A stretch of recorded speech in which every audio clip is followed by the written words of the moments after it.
Okay.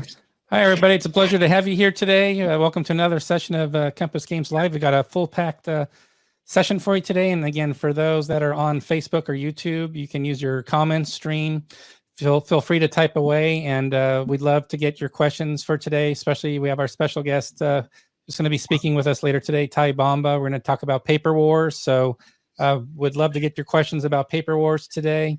And of course, we're going to cover quite a few other items as well. So before we get started, I just wanted to give you a quick update before we get into the heart of the show, and that is our overall release schedule.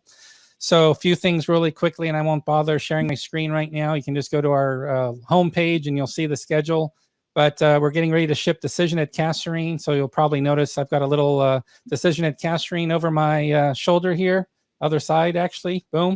So that's why we're getting ready to ship that, so I'm excited about that. Also, we have some big pre-order announcement news I want to make. And actually, this is different. This is in the area of second printings. So I'm going to be actually getting a newsletter out just to let you know what these second printings are going to be. And it's nice to know we've got 4 new second printing titles coming up that you can pre-order starting now. So I just want to mention real quickly what those 4 new pre-order titles are, and I'll add them to the schedule so you'll see them added there as well. But we're going to do a second printing of the African Campaign Deluxe Edition. That's the design by John Edwards, a very classic design back from the 70s.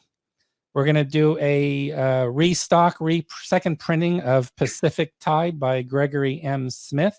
You could probably see Pacific Tide sort of hiding just above my chair there. That's why you can see it in display. We're celebrating the second printing of Pacific Tide. Same for Zeppelin Raider. So same concept for Zeppelin Raider. We're also going to do a second printing that has also been sold out. So these are all sold out titles that we're going to be doing a second printing of. And last but not least is the huge, beautiful weightlifting version, Crusade and Revolution Deluxe Edition. So that one's so big, I don't even have it on my wall here. It's so big, but that's going to be, that was a huge popular seller. We sold out very quickly, has magnificent components. People commenting all the time about the huge mounted map, huge playing pieces, the production quality. People are really praising it. So we're really excited. So again, we have these 4 new second printing pre-orders. They're on the website. Please note, it might be hard to find them because when you go to the pre-order page, we have a lot of pre-order products and they're not at the top. So we're just going to get announcements out about these 4 new pre-order titles. So if you can, make sure you subscribe to our newsletter as well.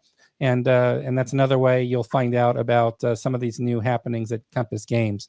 Last thing I want to mention before we get officially started with the show is just to reiterate our release schedule. So I talked about Kasserine already. Also, a next set of releases in June. So coming up shortly after the weekend for the month of June, we have Brief Border Wars, which is a quad game by Brian Train. I'll be looking to have an interview scheduled with Brian in the next week because that game's going to be coming out fairly quickly. We then have Brotherhood and Unity. Brotherhood and Unity was also on Kickstarter. We had a brief Kickstarter campaign as well. You may have pre-ordered it, or you may have got it on a Kickstarter pledge. But again, Brotherhood and Unity, which I know a lot of people, it's a long anticipated release. Great topic, by really interesting design background there. So that's coming up in June.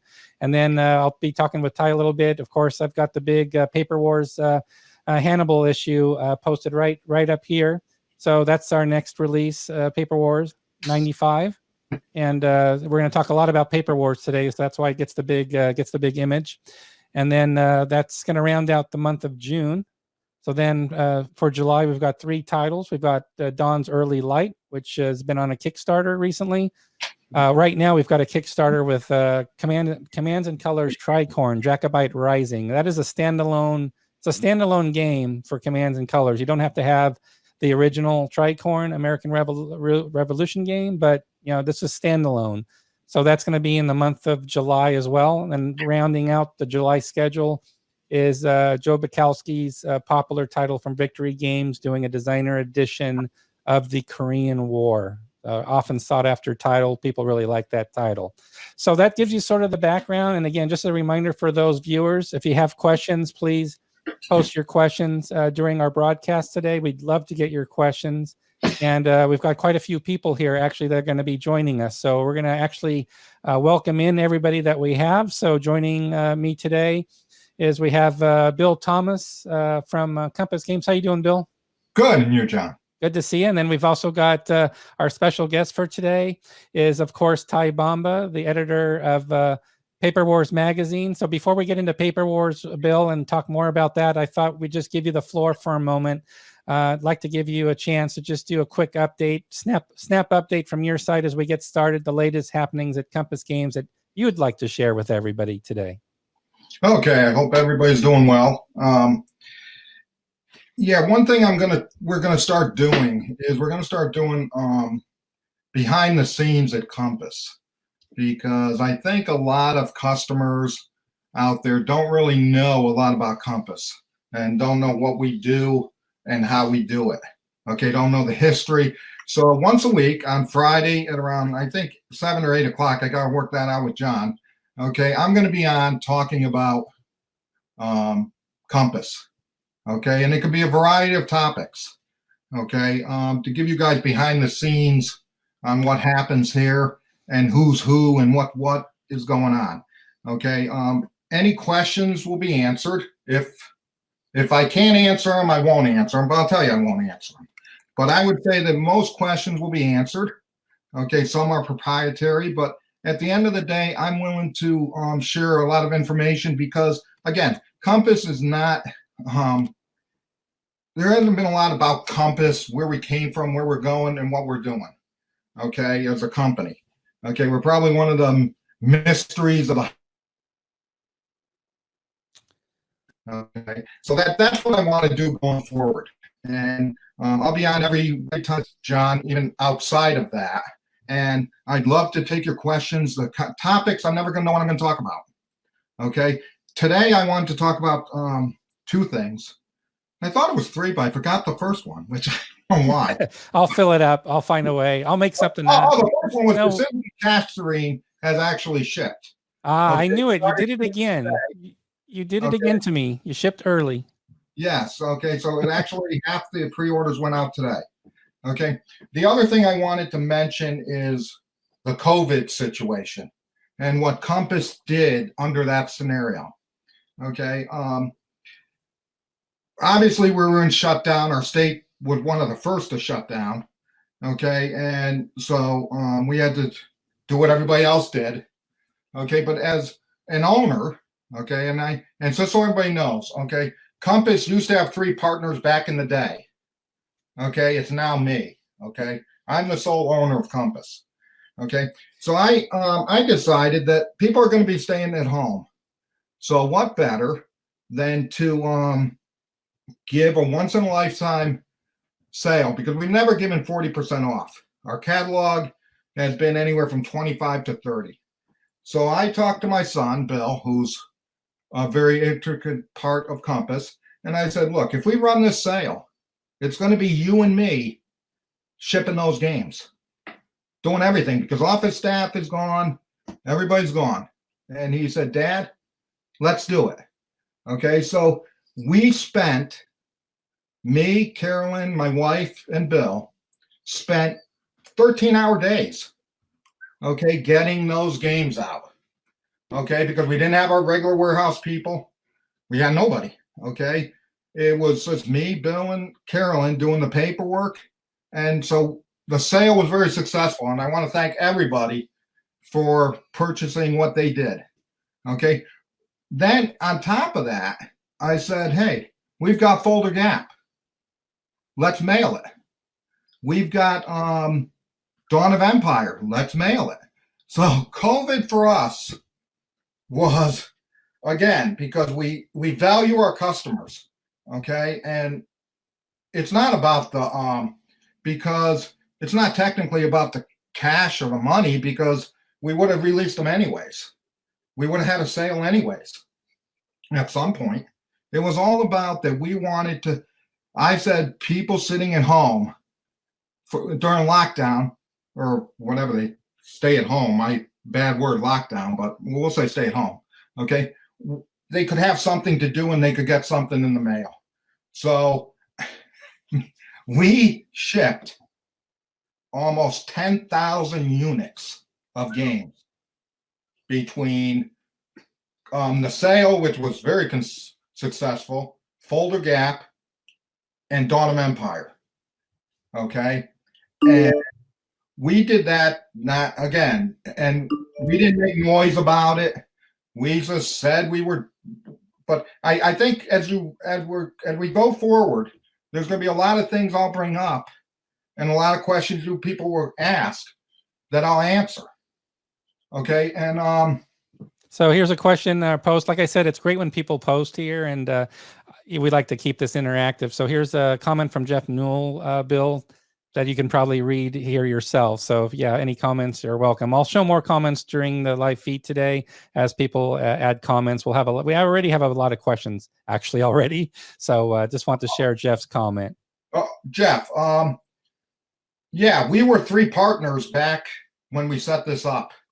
Okay, back a long time ago. It was a hobby. It was never supposed to be what it is today. Okay, and I'm not gonna go into what happened, but everything happens for a reason. So one person, and it was all amicable. Okay, it was not bad. One person left very early on. Okay, probably a year, 2 years into it. Okay, then it was me and Ken for years. Okay, and then things just, and it's nothing. Look, Ken still works for me. Okay, he's employed by me now. Okay, but he didn't, whatever. I'm not gonna go into that kind of detail, but he's not a partner anymore. So I've been a partner for, oh God, years, probably unofficially for maybe a little more than that. But that's Compass and what that's the structure. And as we get into more conversations, there'll be stories I'll be able to tell you about Compass, and that I don't think anybody's going to mind. It's not derogatory, because I'm nothing derogatory against my first partner or the first one, and Ken, I'm nothing. We still work together. Okay, so that's the question there. Okay. Oh, yeah, and the rest were just thank yous. The other 2 I showed they were thanking you, Bill, for doing that sale.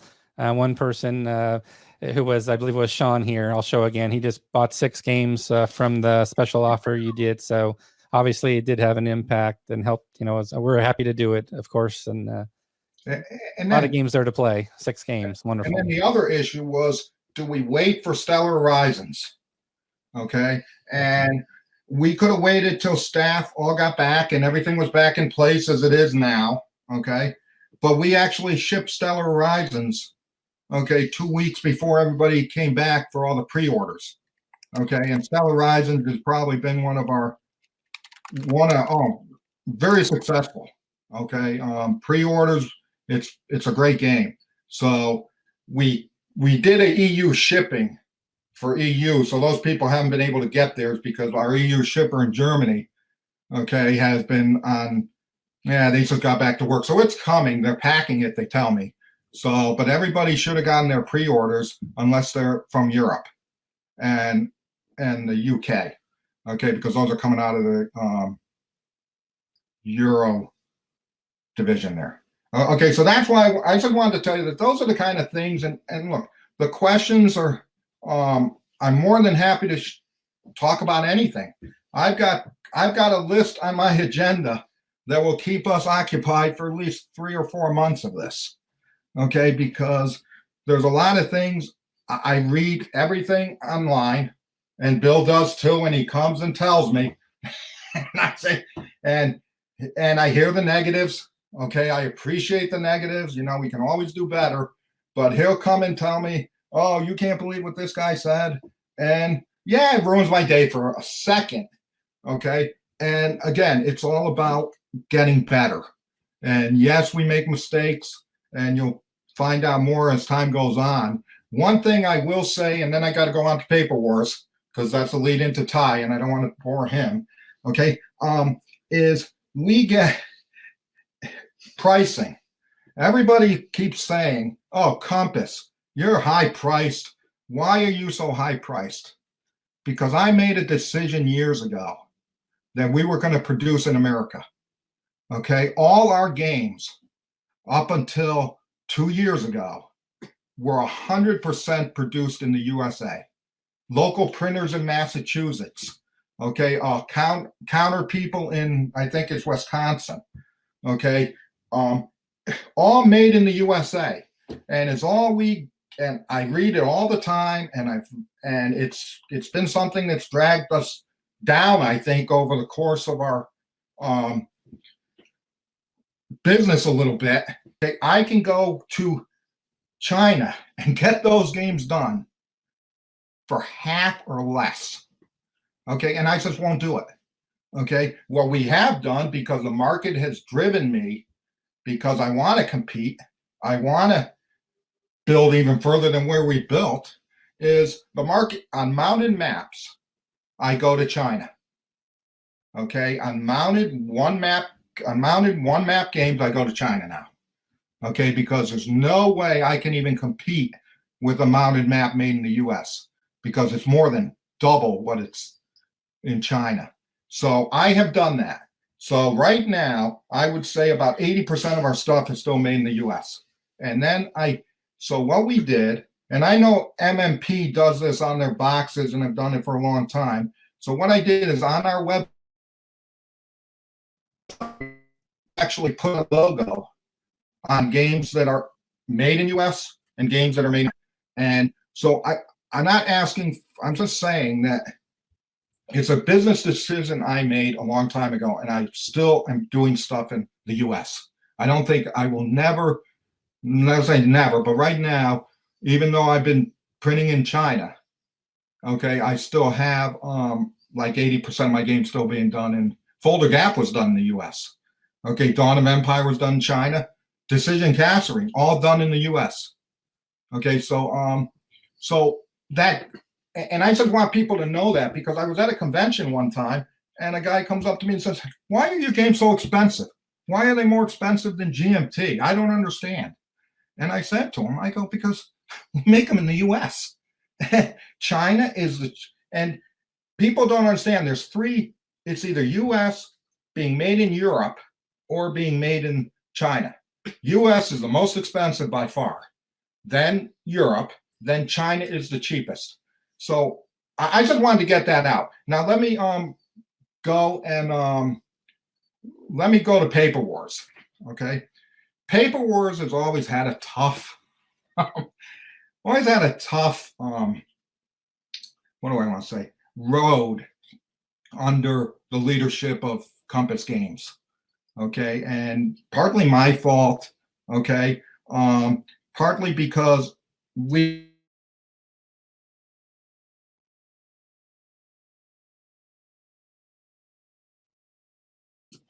were always dedicated to the box games. Okay, and Paper Wars was something that it's tough to get all the pieces together. Okay, so I said the other day, okay, or not the other day, about 2 or 3 months ago, I was driving in my car and I'm taking my wife to the doctor, and I said, because I think about this 24/7. I wake up at 5 o'clock, 3 o'clock, 2 o'clock in the morning. Okay, and I said, we need to do something different. So the first person that came to mind was Ty. We had done some stuff from Command, and I said, Ty's the guy for me. Okay, he's given us some End of Empire. We've done some Command reprints from him. Okay, and he's had some other things that he had put in for us. So I give him a call, and we had a good conversation. This Ty, I think, was, oh my God, maybe 3 months ago. Mine was a while ago. Okay, and I said, Ty, I'd like you to come on. We talked. We seemed to fit. Okay, and Ty seemed interested, but it wasn't going to happen. We had to transition it.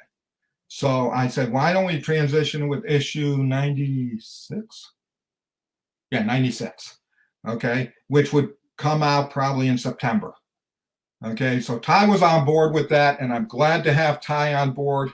And I'm telling you, I think, and like he said to me, what direction do you want to go in, Bill? Or what do you want to see? And I said, look, Ty, I'm open. Okay, you give me the direction.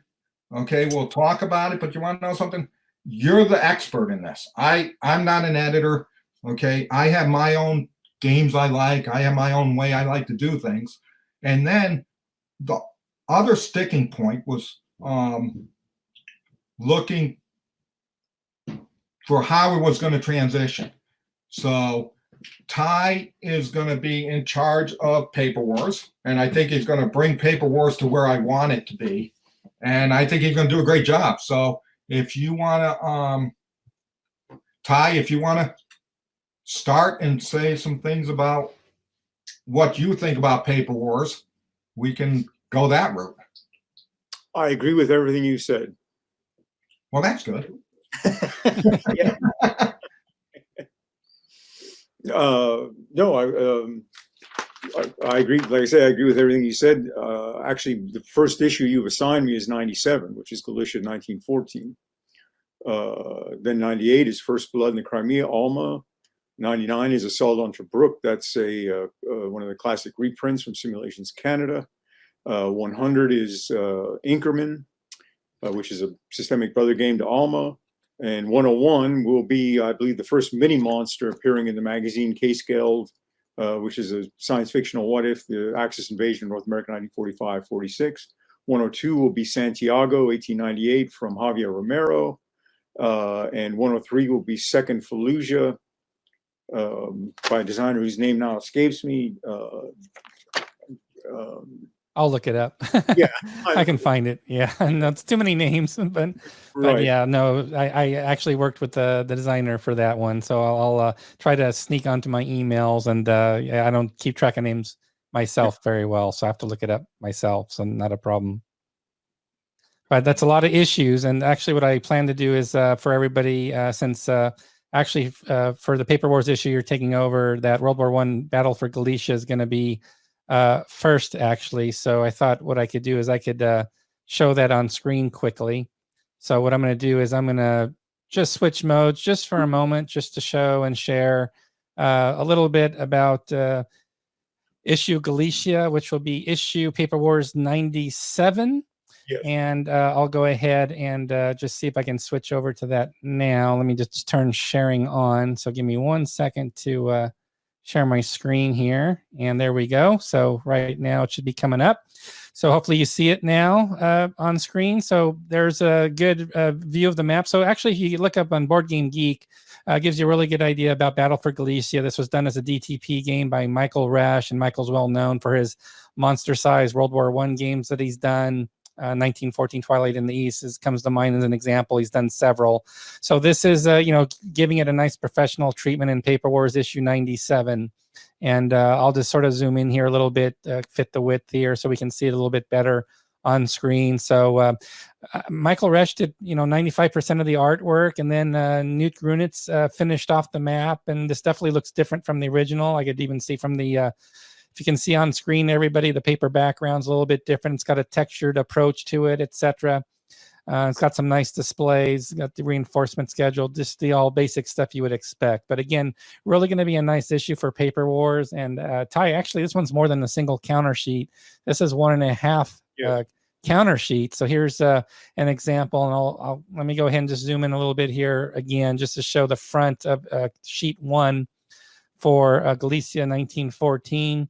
And then the back side is right here. Reduced strength bands, of course, on the units. And then it's a half sheet for the second set of markers.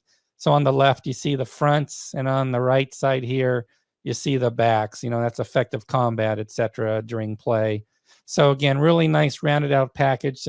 Really coming together nicely. Now this is actually 2 issues away, because we've got 95 coming out first, and then issue 96. But 97, your first official issue, will be Battle for Galicia. So I'm just happy to share a little bit about that title with everybody. Thought it was good to show that. Yeah. And then I'll look up when I get another break. I'll look up so we can give credit for Battle of Fallujah. I want to make sure we give credit to that person. I'm embarrassed about, I've been emailing back and forth with them all week, having a good exchange of information, but it's just, I've been emailing back and forth. Oh, here we go. Steve Liskey. I'm sorry about that. Yeah, it's Steve, of course. And somebody helped me out on YouTube to save me from going to my email client. I'm sorry, Steve. I know your name. Joe was drawing a blank there for a second, but Steve approached me at Consum World Expo last year with Fallujah. And it's really a nice footprint, I think, for Paper Wars Magazine. I know it's now got your full attention moving forward, and I know you're going to do a great job with it, Ty. And question from Gregory Smith for you, Ty. I believe I'm trying to recall what issue will contain the America Bomber expansion pack. So just for those that uninitiated, B-17 Queen of the Squires is a wildly successful game from Avalon Hill. And so Greg, and I don't know if Greg, if it was your idea alone or if somebody else gave you the idea, but you took the B-17 system and did this alternate history, sort of a preface to Case Geld, I guess, a little bit, Ty, to your Paper Wars monster that's coming. But, the premise that Germany's doing bombing strikes on America, which was planned out as part of the war effort. So Greg did research on that for the game. But yes, we're doing extra counters and expansion pack and Paper Wars. Do you have the issue handy? Number 100, because Inkerman had half a counter sheet left over. It's an intense but rather small battle. So he's got almost half a counter sheet to fill up with new aircraft and all that kind of stuff. It's a major variant. I mean, I believe he's going to put in and also I think the Japanese, big Japanese 8-engine bomber or whatever they're going to put in Operation Z, and he's got a Delta Wing Horton strategic bomber. I mean, the wraps are all, if you enjoyed American Bomber, you're going to love this. Right. So I like throwing in sensitive questions because we have a lively audience, and it makes things more entertaining. And I think they're good questions. So I think I saw a fun one here from Jeffrey Miller over on YouTube, and I think it's worth asking. Is there any concern, and Bill could take this question on as well as the publisher, of course, owner, any fears of political backlash with Case Geld? I know that question is arising because there was backlash back in the days of SPI. There was internal talks, and they published their position on it. End of the day, this is some 30, 40 years ago, I guess. But yeah, good question from Jeffrey Miller. Who wants to take that one on? Yeah, here's my philosophy. I would say if there's backlash, there's backlash to everything you do. Okay, I'm not worried about it because, oh my God, what's the show that's a very high? There's a TV show that's done very well. Man in the High Castle. Man in the High Castle. Man in the High Castle, right? Which is the premise of Germany winning, and in the U.S. after as part of World War II. Yeah, I'm not concerned. If there is political backlash, then there is. But it's a game. That's all it is. And my thing is, we play games where the Germans win World War II. It's a game, and that's how I look at it. And like I said, if there's backlash, then we'll deal with it, but I don't think there will be, and it's not going to make me do it or not do it. Okay, I see a question on here in regards to artwork. We have about 5 artists, okay, across the board, and we don't have, as people see, we don't have a set that all our games look alike, because each artist has their own specific way of doing things. Okay, so no, we do have, if you go from one game to a next, they're not always going to look like, I can tell this is a Compass game. You tell by the box, but you're not going to tell, because we do have, and they're all, so we have about 5 different artists that work on our project, and they all bring different qualities and different ways of doing artistry. So that was a question that somebody asked, and hopefully I answered that. Yeah, you did. And then there's another question from, sorry, I don't have his full name, ERMJ, wants to say hello to Ty Bomba. Oh, it's ER Bickford. Yes.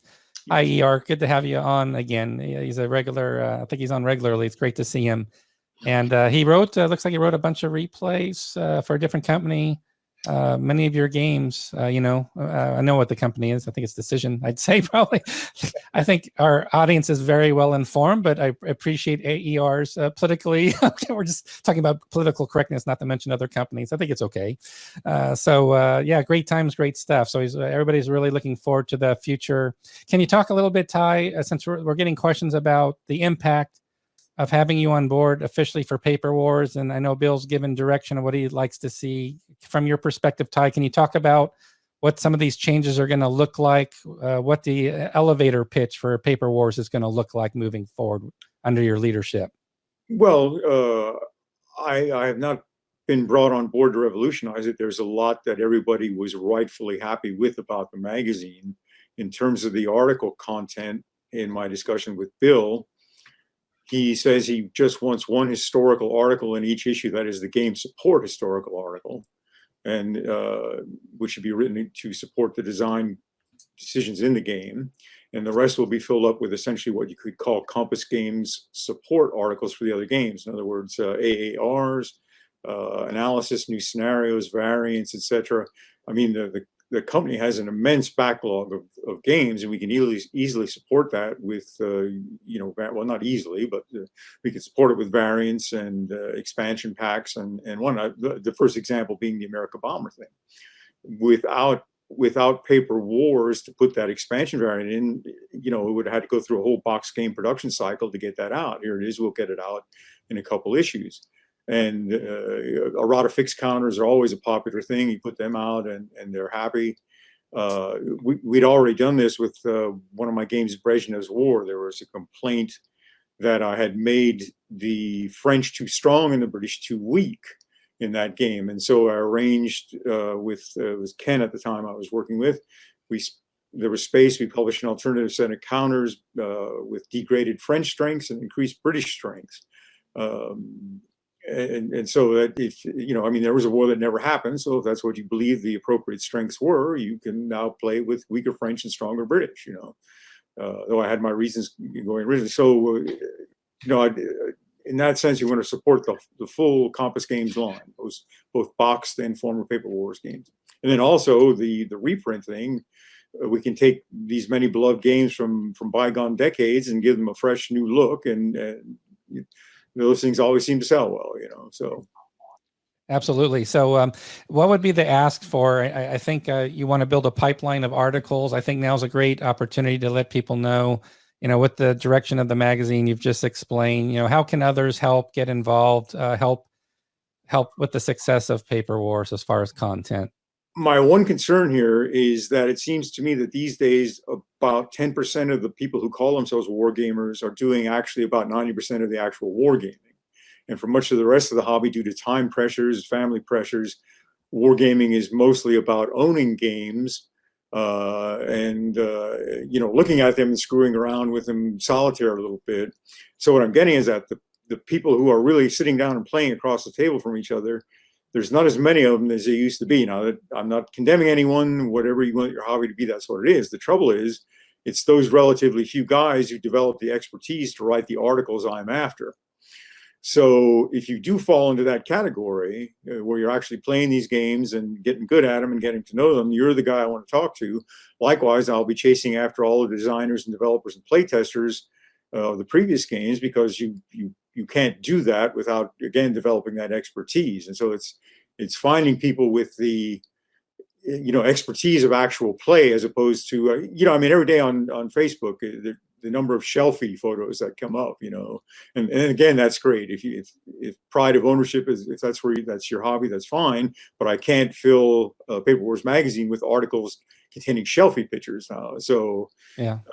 The people with play expertise, after action reports, reviews, scenarios, whatever, don't feel inhibited. Please come forward. You're a rare breed, and I will exploit you to the fullest. Absolutely. Yeah, that's a really good point. So I think one question came through, which I think is an excellent question, and this will be for you, Bill. Matt had a question that goes back to the history of the company, which was your decision. Maybe you can give us the backstory. Perfect time to ask this question, actually.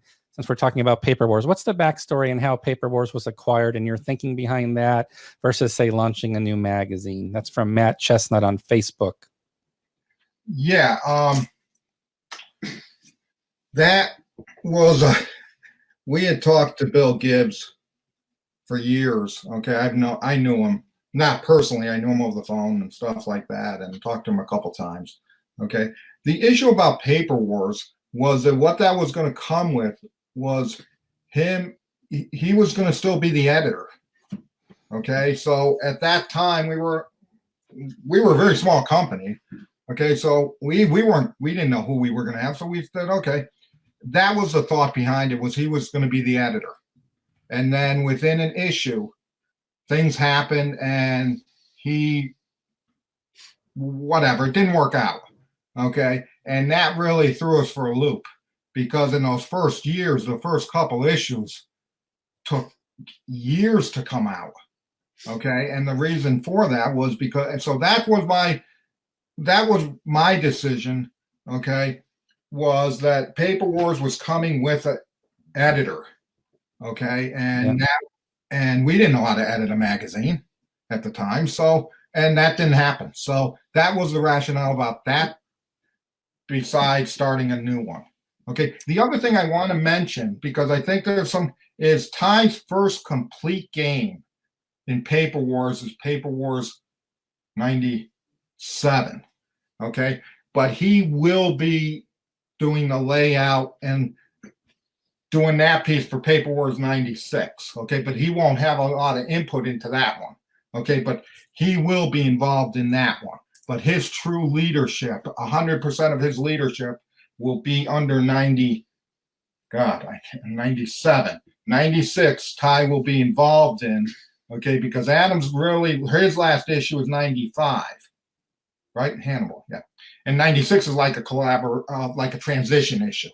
Okay, so I just wanted to make, because I don't want people to say, hey, when it happens. Okay, I just wanted to clarify that. Sure thing. And then I should add real quickly that last week we recently announced the new Paper Wars subscription. For those that subscribe to our newsletter, it just takes 1 second. All we need is your email address, and that's it. And we announced Paper Wars subscriptions, our next batch of subscriptions, which covers the next 4 issues, 97 through 100. So anybody who's active right now with a subscription, just so you know, you're good and covered through issue 96. So you're covered with 95, which is coming in the next month, and then you're also covered for 96. But then all subscriptions end with 96. It's basically your termination point. But that's where we always appreciate you doing your renewal. So if you go to our website, you can go to the Paper Wars subscription option on the nav bar and just select Paper Wars subscription, and then scroll down. You'll have 3 choices. You have a domestic shipping, Canada, and for overseas, international post. So issues 97 through 100 are available right now to order from our website. And I saw a comment here earlier. Somebody's already subscribed, and somebody's definitely going to buy issue 100 because they want the America Bomber bonus bonus package as well. So, and which is great. That's sort of like the direction of Paper Wars, to support the games we do even better. So, so Jim is asking, actually, where do we subscribe? What is the website? So let me go ahead and share my screen, because I think that's a very important question, and I want to address that fully. So we're going to go back here just to my monitor just for a moment, and I'll pull up the home page. So let's go back to the home page at Compass Games, and we actually just did a quick update earlier today. You'll see this yellow block on the left. This is brand new as of today, and trying to make it easy for you to get subscribed to our newsletter. So again, just go here, fill out from the home page on the left sidebar, put in your email, let them know you're not a robot. You'll get a confirmation. It's also a double opt-in, so you'll get an email confirmation to validate your email address that it's you that did this and that you do want to have a newsletter subscription, and you'll be set. But as far as Paper Wars subscription goes, if it's the magazine itself, as I was talking about earlier, I don't want to confuse people. We have the newsletter, and then there's Paper Wars itself. So you click on Paper Wars subscription here, in the main nav menu. And then the first few selections will be the magazine without the game. I hope and recommend that you scroll down a little bit to issues 97 to 100 with the game. So right here we have international shipping, Canada shipping, and if I go to US domestic, the information's all the same, but I'll show you here. We basically spell out what the 4 issues are for the 97-100 run. So you can get an idea who the designer is, what the game's about. If you want more information about each of these 4 issues, there's also an individual entry for each issue of Paper Wars. You can also navigate to that and look up the information that gives you more details about the game itself. That's the featured insert game. So again, great question from Jim. So if you're looking for subscriptions to Paper Wars, it's right there from Paper Wars subscription at the top nav bar area where I've highlighted here, the yellow part right there. Or if you're looking to do just a standard newsletter to get information about all the latest happenings at Compass Games, just fill out the newsletter form that will appear on the left column right here off the left side. And that's all there is to it. So with that, I'll stop my screen share and we'll get back to business. Ty, looking at your past, is there any particular issue that stood out for you? I don't know if it was, people were commenting about Command Magazine. I read the comment, you were ahead of your time, what you did with Command. And I remember I was living in Arizona, and I walked into a general game hobby shop, and lo and behold, there was this Command Magazine issue, which was actually wasn't your first issue. It was the first one that used icons. I think Larry Hoffman did, Kadesh. And I think it was, I don't know if it was the first computer generated one that had icons in the counters, but I did a double take.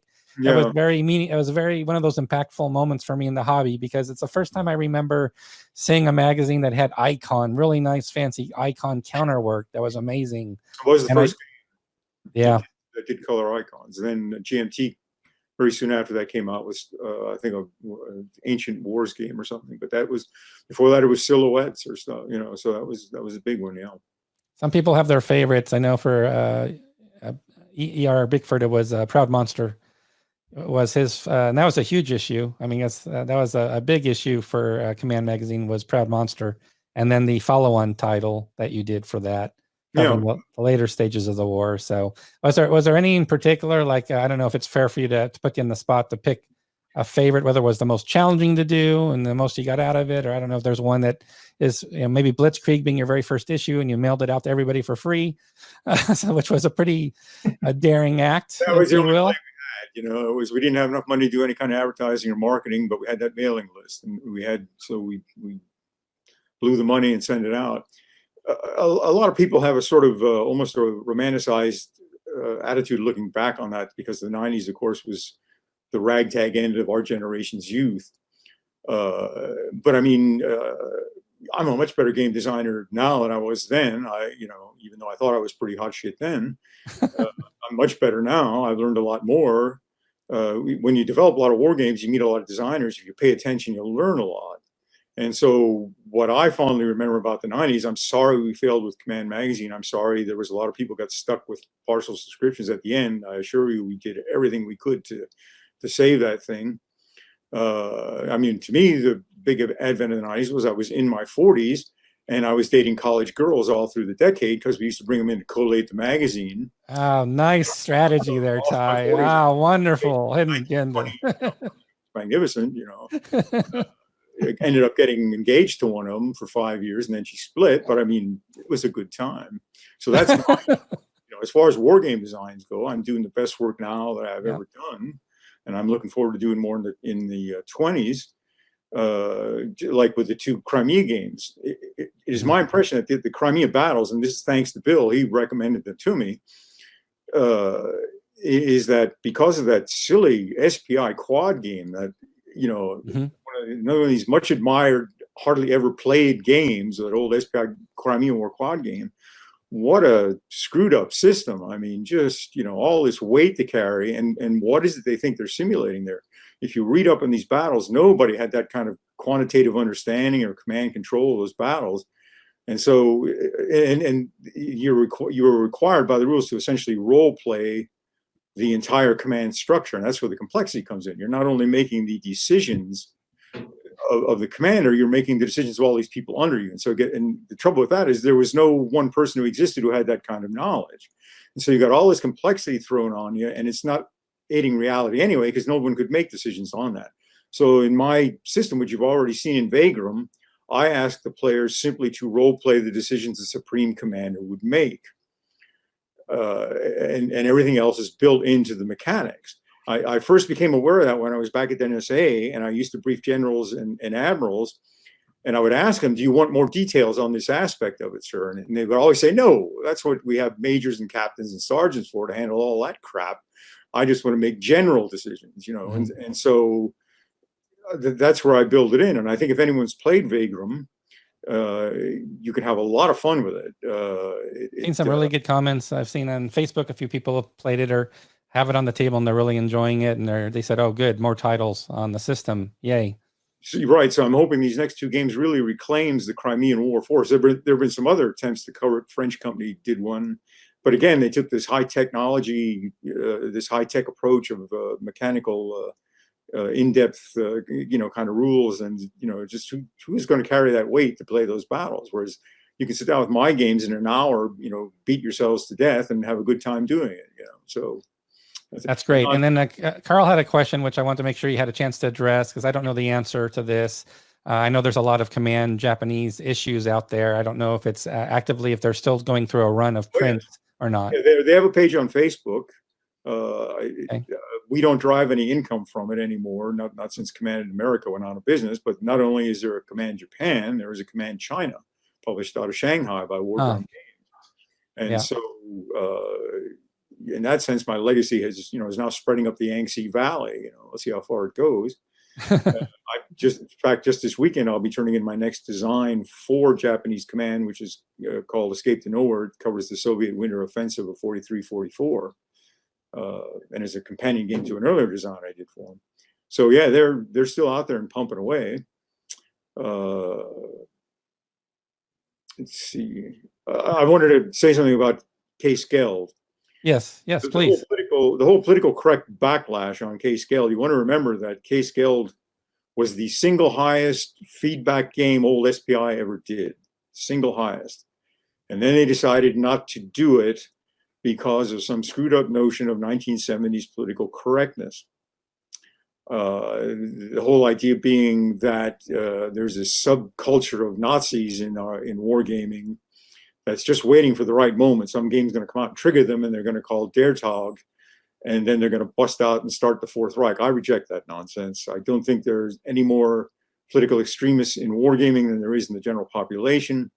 What draws me to the topic, especially since I hit on the idea of using the Battle for Germany split command system, is that it's a wonderfully interesting strategic situation. The guy who commands the American West Coast forces also commands the German East Coast forces invading over there, and the guy who commands the American defense on the East Coast is commanding the Japanese invasion on the West Coast. So you can win in either of your command roles. I balanced it by putting the Axis forces on a clock. They've got 12 turns, 1 year, because the idea is their economies are at full stretch. And if they don't win World War III or win World War II soon, their entire empire collapses from internal economic stress. Likewise, all 6 of the major national Manhattan Project research sites are on the map. And if the American players can hold on to those, then they start getting A-bombs. You've got patent tank, super heavy tank battalions that are being produced by the Americans, historical order battles of the Japanese and Germans from their late war armies, and all this politically correct brouhaha that breaks out every time this game is mentioned. If you'll actually watch it, there's a small handful of guys who are doing that. They post and they post and they post, and there's a kind of echo effect due to social media, but actually the reception is overwhelmingly positive. And so you're going to get this wonderful mini monster game that is challenging strategically and can be played solitaire, in the magazine. And so I'm really satisfied to finally help. I believe that's the last of the old SPI legacy games that never got published. I'm really glad to be filling in that last hole there. No, it's going to be, I can imagine that issue for sure is going to get a lot of attention, not just being a big monster release, but yeah, the topic, I'm sure we'll have fun online. I know there's going to be comments on Facebook. I can guarantee you right now, guys, I totally get it. Chris Perello and Jack Green were my play testers. And I mean, the playtesting, all afternoon we're screaming and laughing. That's how much fun it was. Yeah. You get two old lions like that who are, having a good time. It's going to go. It'll be fine. No, that sounds really good. So I was going to open it up for questions. So everybody, Ty, I want to thank you for your time today. So I think, I think that's a really good overview of the direction of Paper Wars and how we're all excited and how obviously everybody's excited to see you're officially on board and getting things rolling on that front. So I thought I'd take this moment to give everybody a last call to get some questions in. So this could be for you, Ty. It could be for Bill. Maybe it's something I weigh in on as well. There's, and also want to thank everybody out there. There's over 150 comments because I'm looking at YouTube and Facebook. So you guys have done an amazing job, and it's made my job extremely difficult to try to track all the comments to try to get your questions in. But I'm going to try my best right now. So I'm going to throw out some questions. First one is from Dave Newman for Bill, and that is any news on Devil Boats as far as I think that he's basically asking a potential release date for Devil Boats. Yes, that's one that is on one map came. So that's going to China, and it's actually in China now being produced, and that takes a lot longer. Okay, so I'd say we're looking at sometime in the fall that will be released. And that'll be the fall this year, the fall. So fall time frame. Great.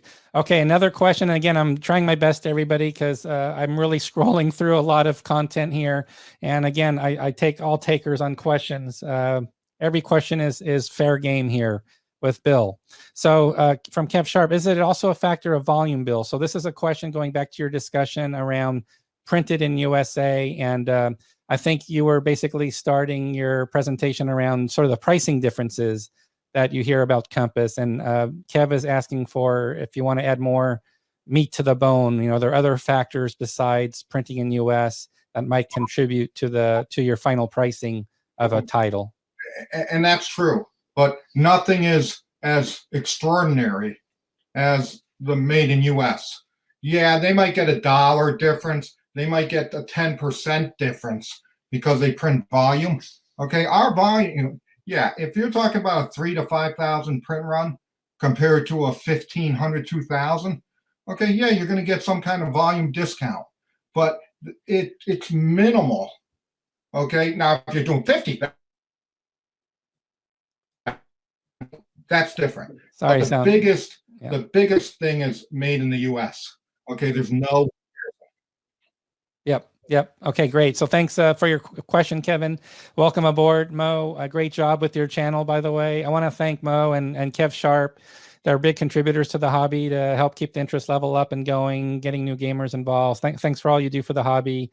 We really appreciate it. Next question's from, is Combat Eastern Front in the works or a possibility? So this has to do with, Combat's that big Ross Mortel release that Adam Starkweather assisted with, Bill. Yeah, so I know we've announced a D-Day to VE Day for Combat, which is an expansion. Ownership of Combat is required. So now Joe's asking about, can we do this dance on the Eastern Front one day? Yeah, the next Combat after the expansion kit is going to be in the Pacific, and then it goes to the Eastern Front, and they're already working on them. Yeah, and that's true for like the titles we see that are extremely popular and successful. We definitely take notice of which games people are talking about and playing and wanting to see more of, and Combat definitely falls in that category. So thanks for that question. Another question. Let's see here. I think I skipped by one that I wanted to have. Okay, so question for Ty. We'll give this one to Ty from Darren. Did I correctly understand correctly that Paper Wars will cease containing content about non-Compass games or historical topics? Is this the case? So just clarification on what is being covered in the magazine with each issue. There will be one historical analytical article in each issue in support of that issue's game topic. In other words, in the coming up issue with Galicia 1914, there will be an article titled that in support of the topic. and the game design decisions. The other companies' games, we will no longer cover that and no longer be covered. The idea is we have a huge backlog of Compass games. I've gotten some criticism about that already, but here's the thing. Let's say we run a killer review of some other company's game. How does that look for us? And likewise, if we run a laudatory review of some other company's games, we're sending dollars somewhere else in an already highly competitive market, where any company, big or small, you can get your own free page on Facebook and do your own promotion. We have a wealth of product here at Compass, and so that's what we're going to be promoting with the Compass Games magazine. Makes perfect sense to me. Great. And then General Like on YouTube asks a sort of a similar question I asked earlier, but yeah, good question.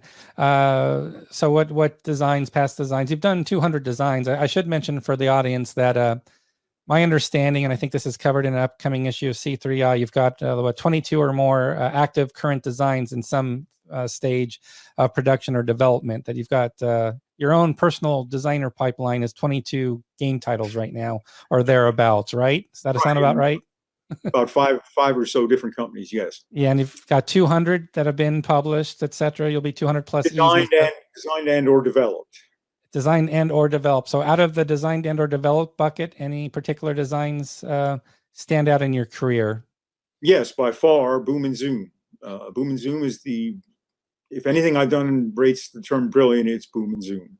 That always astounds the hardcore wargamers when I say that. They're expecting Proud Monster or 7 Days to the Rhine or whatever. In Boom and Zoom, I have captured the essence of strategy, and I've done it in about 2 pages of rules. I know many people stay away from it. They think it's too simplistic. Get it, sit down across from somebody and play it. As soon as you get done playing it, you'll want to play it again. Exactly. So, there you go. Perfect answer. And I've played Boom and Zoom with you. I played it in, was it Fresno, or during, I think there was a Decision Games thing in the 90s or something. With Brandon. I thought you were going to come to blows, you two guys, that day. It was a great game. Really, really fun game to play. So yeah, great. And then a question for Bill from Nuno on Facebook. He'd like to know if there's any news you can share about Indian Ocean region. He's really looking forward to Indian Ocean, which I understand because the other title did so well, the first game. So yeah, and that is a game that is probably 30% in the warehouse as we speak. Okay, I would say that's about 2-3 months out, and that's all made in the U.S. Okay, so we're just waiting for some components, but we're just finishing the rule book up. But that's that will be before. Okay, one of the issues that Compass has, okay, is we're sitting at any point in time on 4 to 5 completed games in the warehouse. And when I say completed, they're actually boxed, they're actually completed. Okay, the problem is we have a tough time of spreading those out. Okay, because I find that we can only do 1 or 2 a month because, again, the marketplace. But right now I've got 5 games that are totally complete, production ready to ship out the door in the warehouse. So that's why COVID didn't affect my shipping, because we always have stock that's there, and I use some printers in Massachusetts or whatever to get some final things. But like I said, there's never a time that we don't have 4 or 5 games sitting in the warehouse ready to go. Great. And then another question that came through actually Facebook earlier today as I was preparing for today's broadcast, a question about the status for Death in the Trenches. When will that possibly be released from Compass Games? Okay. That has been a project that has just, Ben Madison is working on it, and it's just a project that's just taken so long. But I touched base with him, I think this week, and he said it should be in my cans by the end of June. Okay, and then we have to review it, and then that's one that goes to China. Okay, so because of the one mapper. So that's going to be 6 months out from that by the time, because China is not as fast as US production, and secondly, the shipping. it takes 6 to 8 weeks for it to ship from China to New York. Exactly. Okay, so All right. with that being And that game, there's a huge interest in Death in the Trenches. I think I get asked that, every few weeks about if there's any update on the website about that game. So I know when we get closer, there's going to be, a lot of attention on that game. So I'll interrupt. I did see somebody asking, would we be interested in a Balkan War? Yes, I saw that as well. I love that topic. I always wish there was an S&T game on it, but I always like to give people the ability to do a historical setup, because some people don't have the time to set something up. So, definitely, if we could get a game on Balkan War, we definitely do it.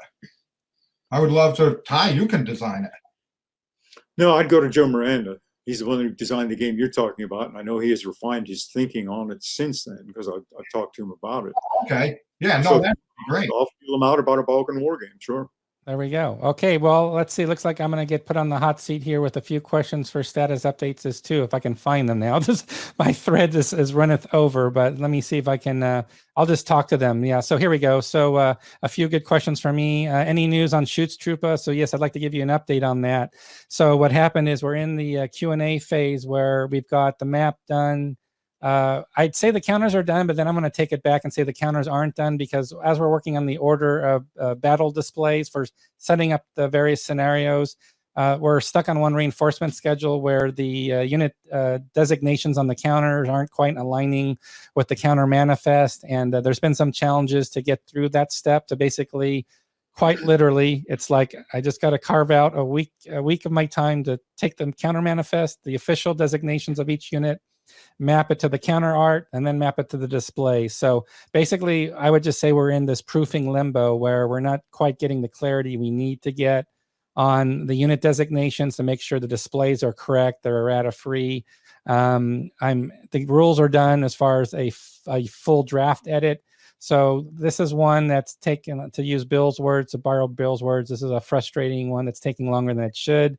That we definitely want to get printed and out, because it's a beautiful artwork by Tim Allen supporting the game. Also, we're making great progress on Western Front Ace.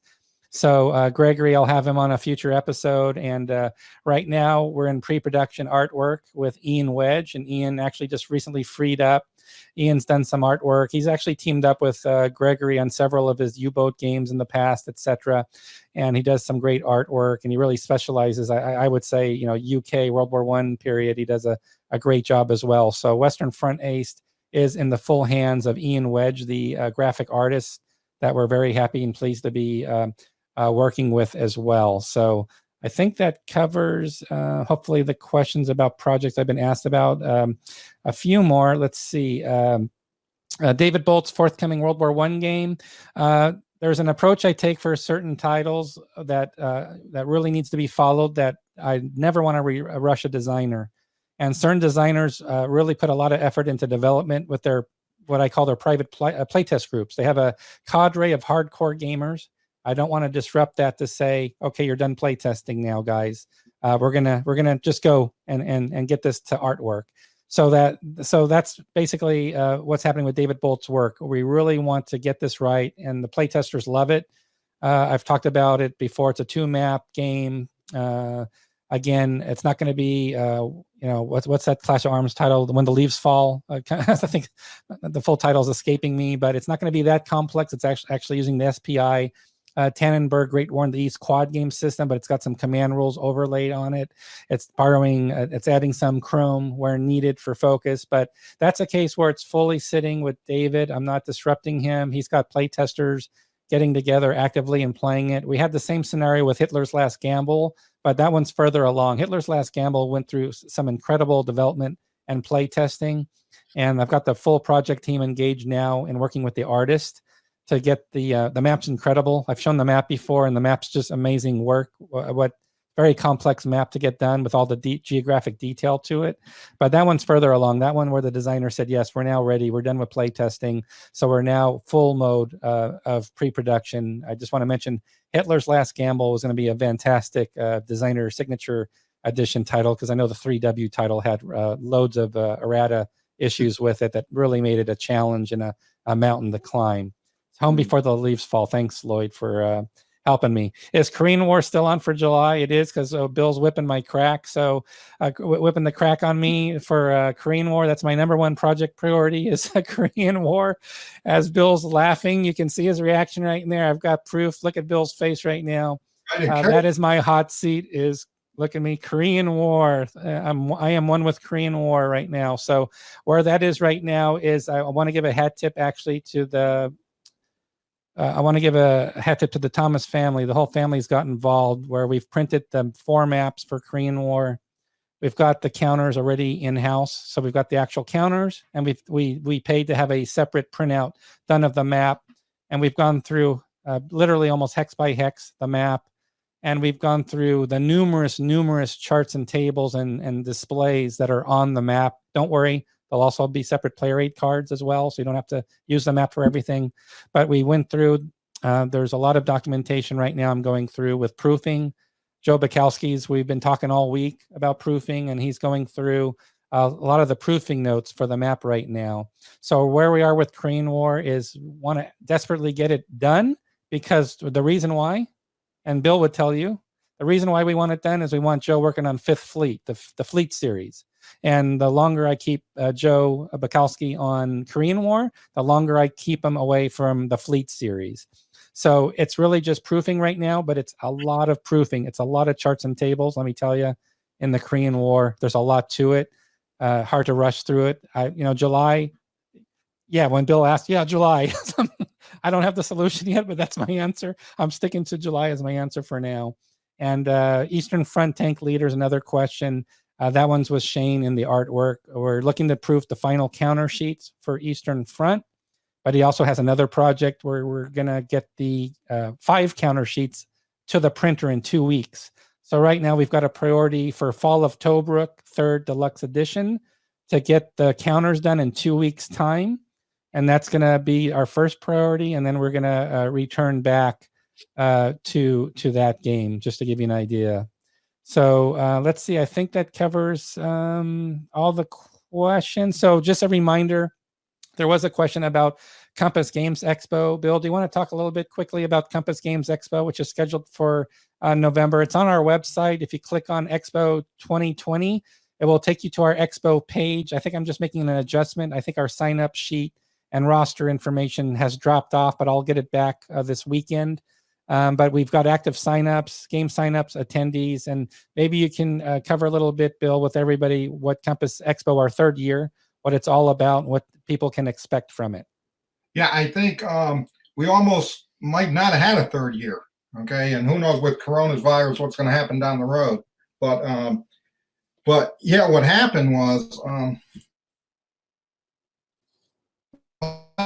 which is a very well-known hotel in the central part of Connecticut, okay, big hotel for spaces, okay, actually closed down in February, or maybe January, and they owed taxes, and one day they were there, the next day they weren't, okay, and there were some issues. It was a little run down last time, okay, it's been there for 20, maybe 40 years, then they've done, but it was run down, and so we knew they were having problems financially, so we went looking. And the problem is around here to get 10,000 square feet of space is very difficult. Okay, people think it's easy, but so we finally got, I think, Comfort Inn. Is it Comfort Inn or Days? We got Comfort Inn and Suites in Meriden, Connecticut. I thought I'd bring up the webpage for everybody, and they can easily find the Expo 2020 link to get there. It's right there on the top area there. Yep. Oh, so I can't remember, but I'm looking online and somebody said, oh, classy, like Comfort Inn. This is not a Comfort Inn like a normal Comfort Inn. It used to be a banquet hall. Comfort Inns don't have 10,000 square feet of meeting space. Okay. So yeah, that's true. So it's a bigger space. Okay. It's going to be a great time. And we give, I think we're one of the only conventions that have pizza night where we pay, okay, for dinner for people. Okay. We have donuts every morning.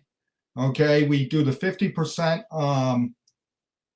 Love sale. the sale. Everybody loves the sale. I think that's the best part. No, the I problem, think the sale's the best part. It's but I might have to go a little- 50% off. but I might have to go a little lower because I'll tell you why. Okay. We did the COVID sale or that sale, and it was Yeah. 40% off. So I might have to go a little lower, but I'll decide that at the time. Yeah. Okay. Okay. It's a great time.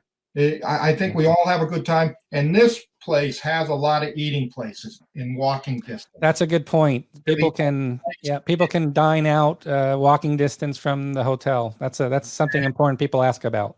And like I said, it's only $45 for how many? I think it's three days, 4 nights.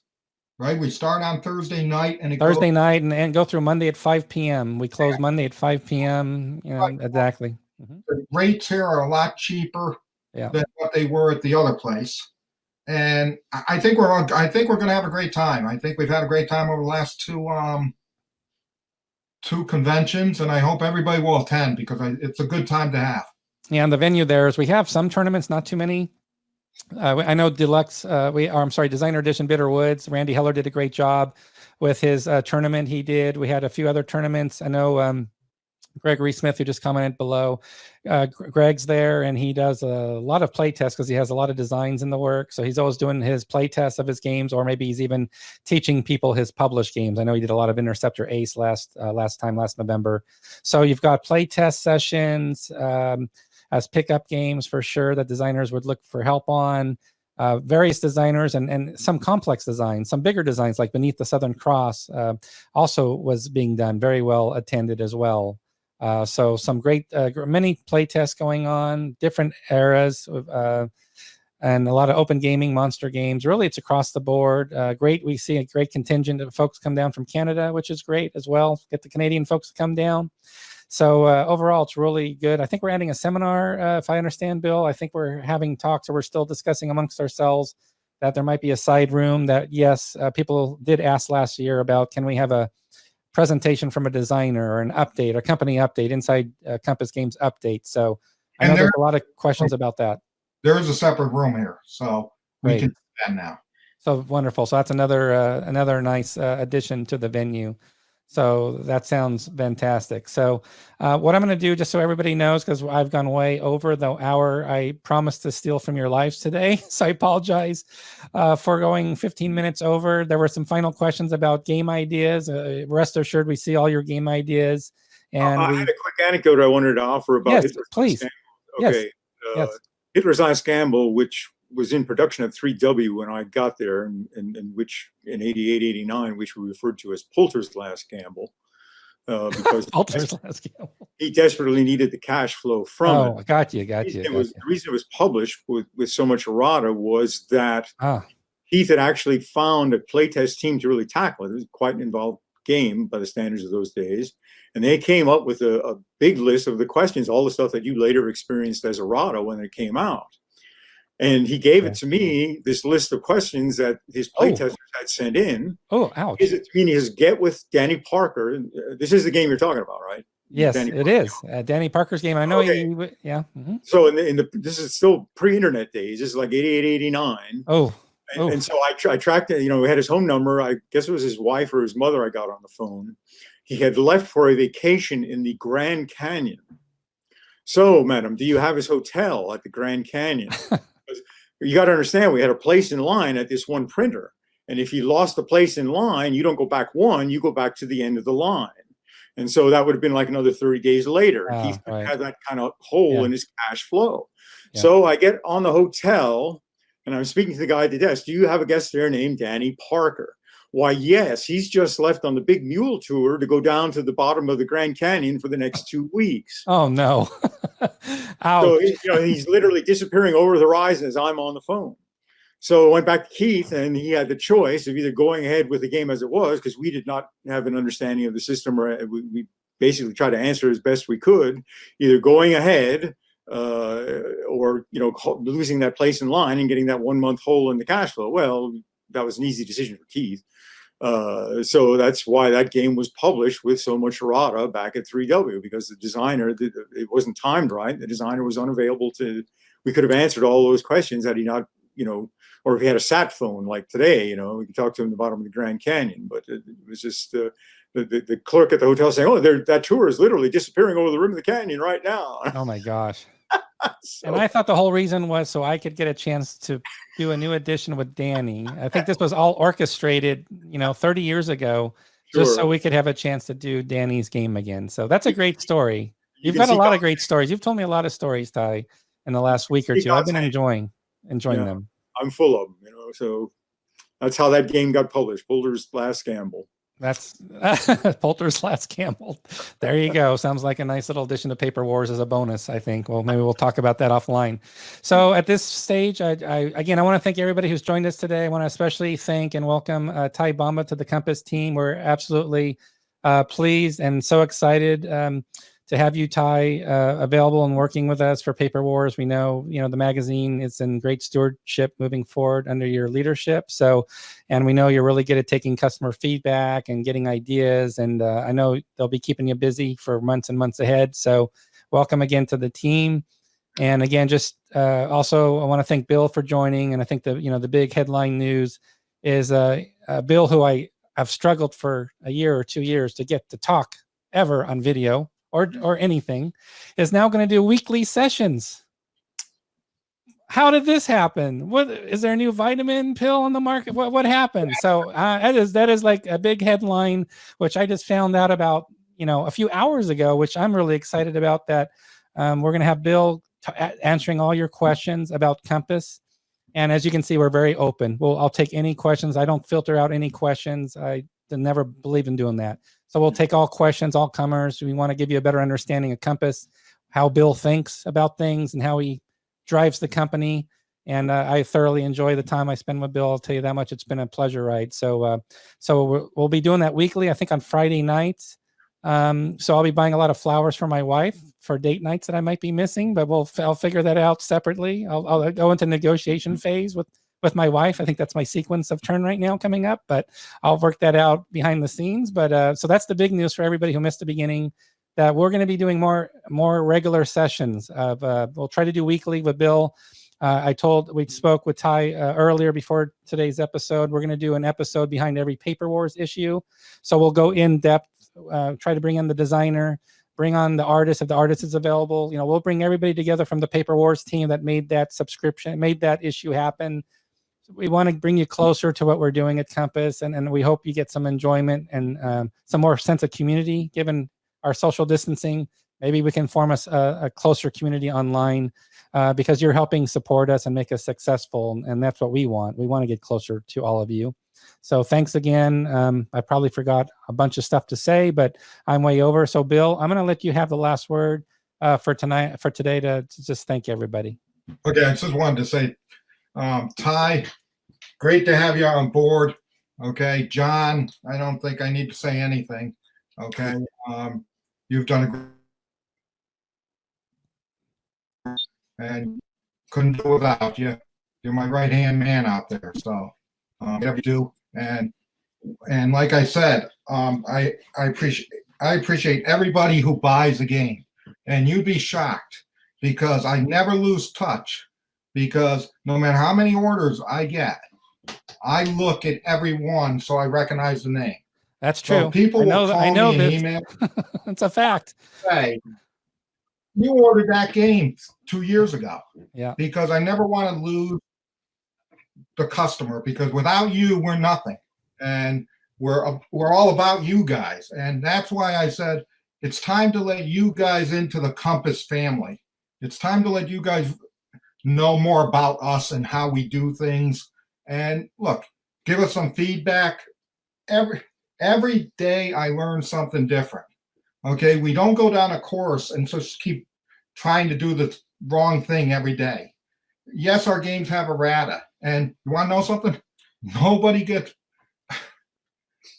I can't stand it. Okay, and our games are in the pipeline for 3-4 years at times before anybody gets to see it. Okay, and yes, we miss stuff. And yes, people say, well, you should get a proofreader. We have proofreaders. Okay, and if you guys think you guys hate errata, okay, John can tell you. Oh, and Bill, yeah, plenty of stories. especially what aggravates me is map errata, okay, or counter errata, okay. And I'll tell you, I can't. I'm getting upset even talking about it. So that has been a high priority, and yes, we fail at times, okay. But that doesn't mean it's not a high priority, and we're not trying to do better every time. And so again, I just want to take. I'm glad Ty's on board. I'm glad John's on board, and we're moving forward. And I'm glad I have all customers like you guys who continue to buy our games and support us. So thank you to everybody. Thank you so much, Bill, for those closing words. And again, I just want to also thank everybody. As you can see from behind me, we've got Castrine shipping right now. It's already halfway through. We've got new pre-orders like Zeppelin Raider, Pacific Tide over here, of course, Paper Wars. We've got Hannibal. So a lot of exciting things coming down the pike. And again, we hope to see you every week from now on. And again, thanks for staying extra long with us. For those watching the recorded session, we hope we'll catch you for a live stream. And it's always a pleasure for us to talk with you and to get your questions. So Ty, I'll let you. Can I say one quick thing? Yes, please. Just a clarification. Since the word has gotten out that I'm editor of Paper Wars, I've been contacted by several people who are wondering if my work for my other companies that I work for is ended. No, I'm doing 4 issues of Paper Wars a year. I figure each issue will be 1 month of my work. That's 8 of the months. All my other work continues apace. So I just wanted to get that out there. It's I won't be disappearing from elsewhere in the hobby either. Ty is the machine, everybody. Remember, Ty is the machine. Well, if we ever need another 20 titles for a year, we're gonna go to Ty. Bill, I think Ty's available to I think he can do another 20 titles for us this year. What do you think, Bill? You want to add more to the pipeline? What do you think? 8 more months we got to get out of it. Well, I figure, if you can't edit an issue of a magazine in 1 month, you're in the wrong profession. I mean, that's all it's to it, so all right. It'll be all right. It'll be good. All right. Thanks so much. Thanks again for your time, Ty, Bill. We'll be talking again next week. Thanks everybody for joining us live or on the recording. We'll talk to you again soon. Over and out. Have a great day. Bye-bye.